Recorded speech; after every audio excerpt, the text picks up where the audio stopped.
Okay, summer's here and you're probably planning a camping trip, but before you go, we got to let you know about a couple things to keep in mind when it comes to animal wildlife. So here to talk about that is Faith Heaton-Jolly from the Utah Division of Wildlife Resources. Good morning. Yeah, good morning. Okay, let's start off with bears, because whether we like it or not, we do live in bear country, and there's a few guidelines that if everybody follows, the bears are going to be fine, we'll be fine, and everybody will walk away from their trip safely. Yes, yeah, so bears are just coming out of hibernation. They've had a long winter because of all the snow, and they're super hungry. So we just are asking people, when you are camping, you know, one of the biggest priorities is to keep your food locked away.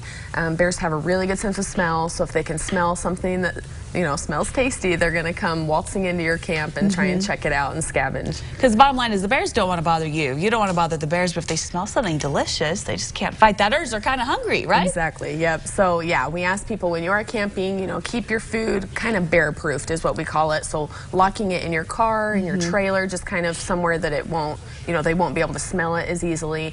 And it also expands to just any scented items. So deodorant, toothpaste, things that the bear could smell, it could attract it as a food source, basically. Okay, now if you were to see a bear and have the courage to do so, you're saying don't feed it, even if you might want to. Yes, absolutely do not feed it, yeah.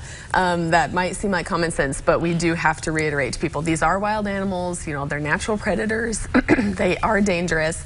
So yeah, we just refrain from keeping any trash, food, anything out, because if a bear gets attracted to your campsite and loses that fear of people, then unfortunately we do end up having to euthanize it, which is something we hate. So. Yeah, we don't want to do that. Everyone needs to kind of stay in their own zone. Right. Now let's say worst case scenario, we do have an encounter with a bear. What are you suggesting we do to kind of protect ourselves and really protect the bear as well? Yeah, so with black bears, we ask, you know, stand your ground, you know, just stay calm, don't back away, don't lay down, don't play dead, and then especially don't try and run away or climb up a tree. You know, bears can run up to 35 miles an hour, so they're faster than you.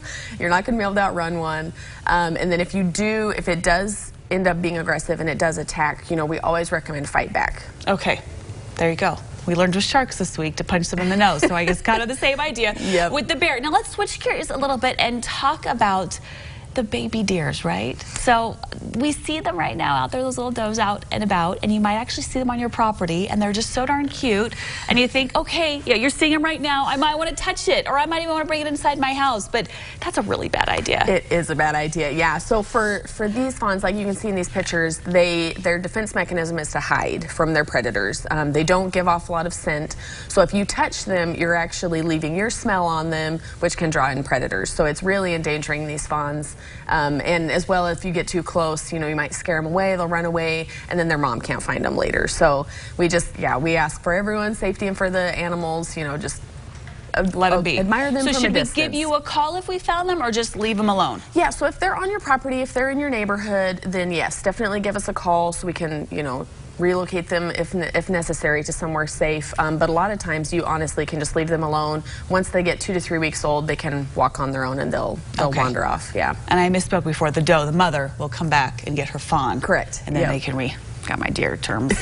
So I apologize about that. Okay, so a lot to think about this spring, because if we all just kind of stay to ourselves, the animals and the humans can get along very nicely. Thanks so much for joining us. We appreciate it. If you have any other questions, the best thing to do is just to go to the Utah Division of Wildlife Resources website. Everything you need to know is there, including those phone numbers if you need to call and get some help with an animal on your property. You can get to that website from ours, abc4.com/GMU. Brian?